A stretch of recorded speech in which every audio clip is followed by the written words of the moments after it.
Time now for an in-depth look at the market news this afternoon, and for that I'm joined on the line by Mr. Daniel Yu, global strategist at Yuanta Securities. Mr. Yu, thank you as always for coming on. Thank you for having me today. Well, stocks on Wall Street overnight were mixed because of concerns that COVID-19 infections are spiking again in various countries. The Dow fell almost 0.5%, the S&P was flat, and the Nasdaq was up. What's the story today in global stocks? Sure, as you said, Wall Street's main index were down slightly in terms of Dows and S&Ps, and though Nasdaq jumped about 0.8% yesterday. Also, for the main indexes were set to open lower on Tuesday, as investors remain to be cautious about the second wave of coronavirus infection after several states and countries revived economic activities. So everybody is saying that they're reopening the economies, but everybody are also concerned about the second wave possibilities.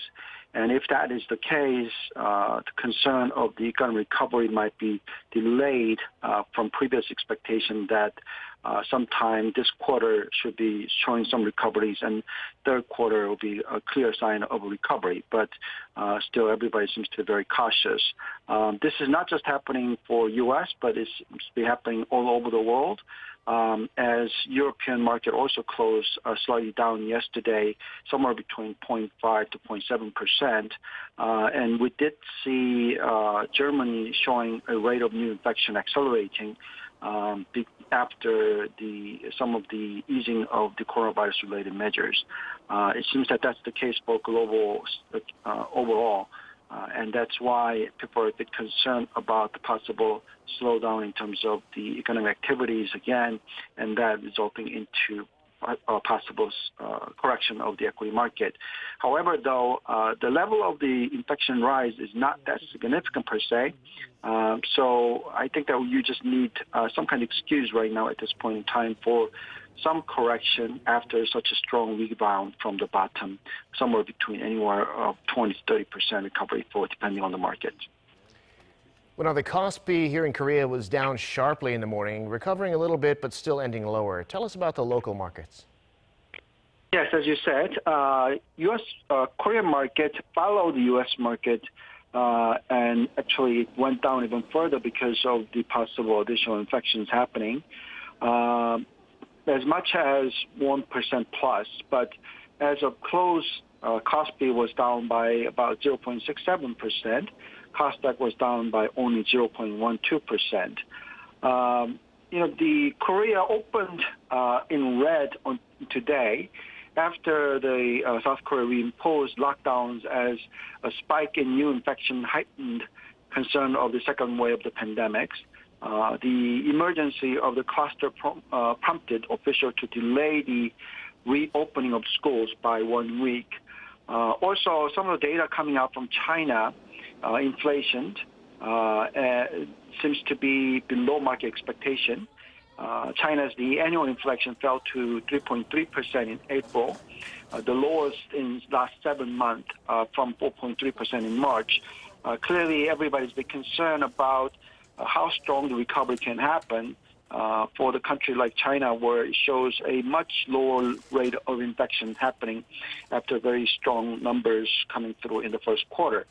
So with that, everybody's still concerned about the economic recovery phase, and that is the reason why the Korean market showed a declining trend today. However, though, overall, the valuation attractiveness still remains to be quite high for Korea, and the level of the infection increase is not that significant relative to previous incidents. So if that's the case, then maybe the correction might be short-lived in the future.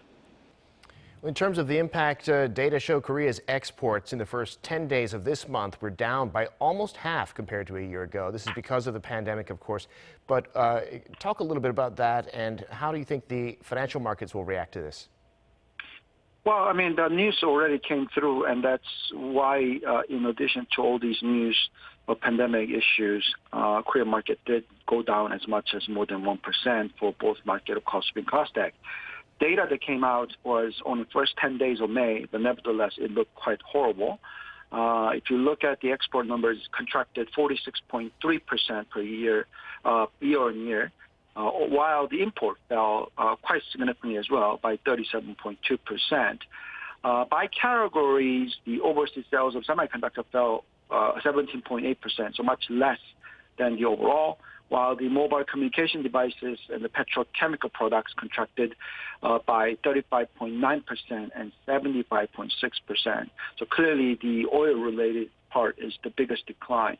But good news is, though, is because the semiconductor drop is significant, but relative to overall decline, it is much less. Now, in terms of the coronavirus lockdowns, the nation is easing that, but because of the recent jump from the club incident, the level of lockdown seems to be the easing of it might be we go up again, and school opening will delay by about 1 week. All in all, the COVID-19 incident or this event is taking a lot longer than most of people expected, and that is resulting into such a significant drop of the export numbers. However, though, Korea's overall manufacturing attractiveness remains to be quite high, and therefore foreign investors' net selling has slowed down quite significantly. And all that is resulting into quite resilient equity market for Korea for the time being. Got it. All right, Mr. Yu, thanks so much for coming on and sharing your insights today. We appreciate it. Thank you very much.